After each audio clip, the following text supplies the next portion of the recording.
Some years ago, in Lion of Judah and Livingstone, we had this meeting called Prophetic Praise and Worship. Maybe that was 2006 or 2007. So during those meetings, we would have a 2 hours break. So we'd go for church in the morning. We would have church service from morning, maybe from around 8, 9, 10, 11, 12, and up to 13 hours. Then 13 would knock off, but we would not go home. People would carry lunch on that particular Sunday. People would carry lunch. When the service ends, we go outside. People would be sitting in groups having their lunch, and after about an hour, we go back in the service. The second service, there was no teaching of the word. It was just worship, then prophetic at the end. And I remember the first time we had that service, I sat somewhere like here in the second line. I still remember very well. And I remember lifting up my hands and I was worshiping God. And I remember maybe he's watching me. Uncle Danny is one who was leading worship. And I was worshiping. And as I was worshiping, suddenly I began to lose sense of myself. With my eyes closed, I began to wonder what's happening to me. Suddenly I began to feel like nizunguluka, like I'm spinning. Suddenly I felt like I was put under a plane, and the plane is not yet in the sky, but it's running on the runway. I can see the ground passing, and the plane is running so fast. I began to see many things that began to make me to lose my sense of consciousness of my surrounding. And as I felt like I was spinning, I just saw myself, poof, I was in a place. I was kneeling down, and the Lord Jesus was standing in front of me. Now, 7 days prior to that day, all right, 7 days. Throughout those 7 days, there is a scripture that came to me. What's that scripture again? It's Philemon. Somebody open the book of Philemon. Philemon 6. Philemon 6. All right, I need KJV. Somebody with KJV. I've always been a KJV guy, so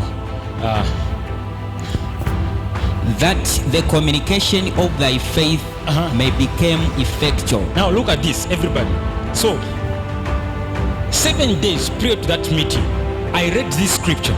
You see, during my personal devotion, I read the scripture. What does it say? That the communication of thy faith may become effectual. That's the communication of your faith. How many have got faith here? How many know what faith can do? You know, faith is like a currency, right? Faith can do things that are strange, you know. Faith can do things that can leave the world say, ha. That's faith. Now, it says that the communication of your faith may become what? Effectual. Effectual, meaning effective, resultive, operative. That the communication of your faith may become effectual. How? By the acknowledging of every good thing, by the acknowledging of every good thing which is in you, in Christ Jesus. Now, this is the scripture I had read almost a week before the prophetic praise. I read this scripture. I saw it in my Bible. I started saying, for me, what I used to do is when I read the scripture, I'll lock myself in my room, and I'll be holding the Bible like this, and I'll be speaking to myself. The Bible says, "Do not be drunk with wine, wherein in excess, but be filled with the Holy Ghost." Speaking to yourselves. Amen. And I'll be there. That the communication of your faith will become effective by the acknowledging of every good thing. The communication of your faith may become effectual by the acknowledging of every good thing. Elvis, God is talking to you. The communication of your faith may become effective by the acknowledging of every good thing. I did that for 1 week, but it was failing to release the revelation in me. It was too scripture. It was too a verse. It was just a verse in my head. It did not mean anything. Now, 7 days I did that, speaking to myself. Amen. Bible says speaking to yourselves. I did that for 7 days. When I'm walking on the street, I'll be saying the scripture to myself, the communication of your faith. And now, when we went in that service, after spinning, I just saw myself, woof, I was kneeling down. The Lord Jesus, please you may take your seat. The Lord Jesus was standing in front of me. it was the first time in my life I ever had a vision where I'm allowed to ask questions. Because before that time, I would have visions. They were accurate visions, but they were spiritual visions. They were glimpses passing in front of me. Before then, I'd never had a vision which is like a dream during the day. You know, when you are in the dream, you are yourself there. You can participate in the dream. But I'd never had such a vision during daytime when I'm not asleep, but I can participate in a vision. So it was my first time. I noticed I was kneeling down and the Lord Jesus Christ was standing in front of me. He spoke about so many things about my life. He spoke about Power Life Embassy. He spoke about so many things. In that vision, I remember I was never allowed to ask negative things. I was never allowed to ask negative questions. My mouth was never allowed, but he would hear my thoughts before I would open my mouth. So when I want to say, like for example, I was worried about my marriage, and I wanted to ask because my marriage seemed like, marriage issues seemed like they may never work. By then now, interest into marriage had started, but things seemed like they may not work. And when I wanted to ask, what about, then he would say, shh. He says, Elvis, don't ask me that question. I have already handled things in that area. But when I want to ask about something positive, you allow me to ask. If I try to say, Lord, my finances are low, I'm not doing anything about it. Now imagine that's a thought, then you want to say it. When I want to speak, then shh. Then you tell me, I've already touched your finances. I already have everything underway. Everything will be well. Any other question I ask, he would answer me. If I ask about another person, he would answer me. Then now he started saying something to me. He says, Elvis, remember the last 7 days. There is a scripture you've been saying to yourself and you have been thinking on it several times. Do you know I am the one that was doing that inside you? And before then, I did not know that the Lord Jesus can put scriptures in my mind. I did not know that he can be putting scriptures right inside my thoughts. And I was shocked standing there and I'm like, yes, I remember.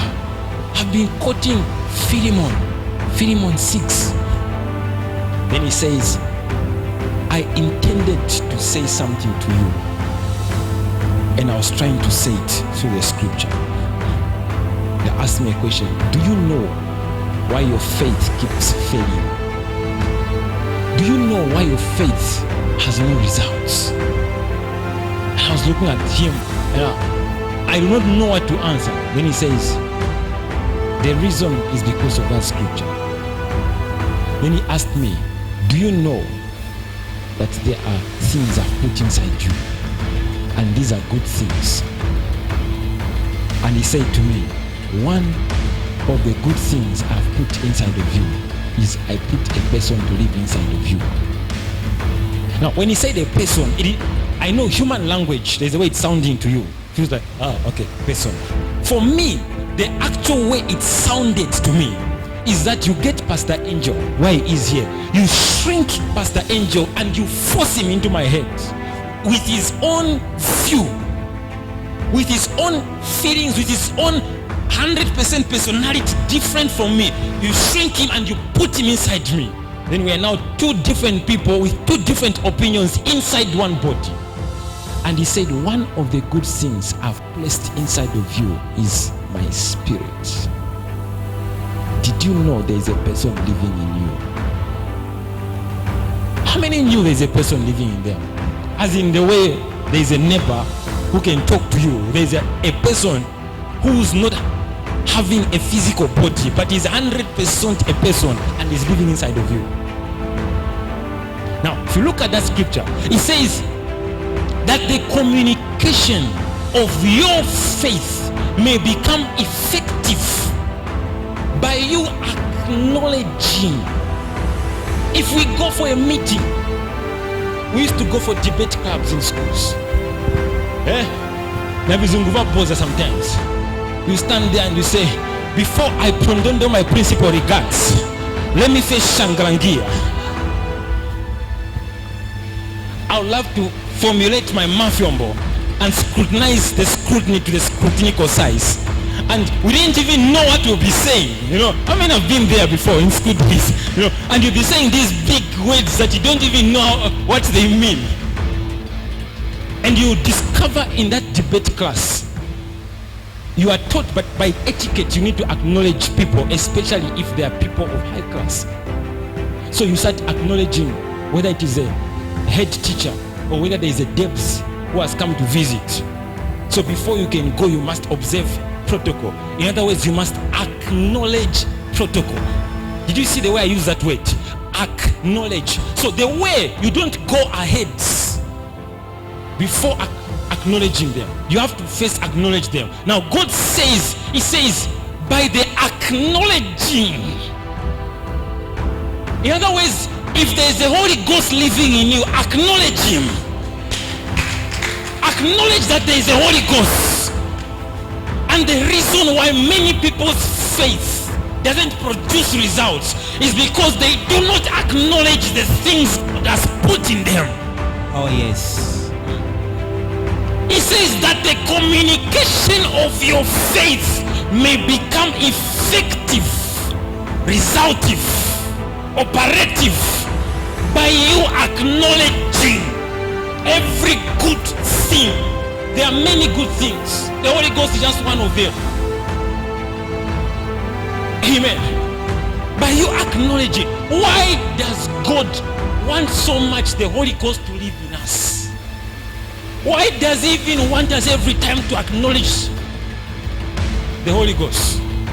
If the Holy Ghost comes to live inside me, it means he wants to be part of my life. That is how come in this place some of you were like, Papa, how did you know that? People will be like, man of God, how did you know that? I didn't tell anybody. How did you know that? You mean you don't know what I just said? If you know, you must know that for you to know, there is a God who knows. And if that God is the Holy Ghost, he also lives in me. Hallelujah. You need to understand what God is trying to do. And he's not putting the Holy Ghost in men of God. He's putting the Holy Ghost in his children.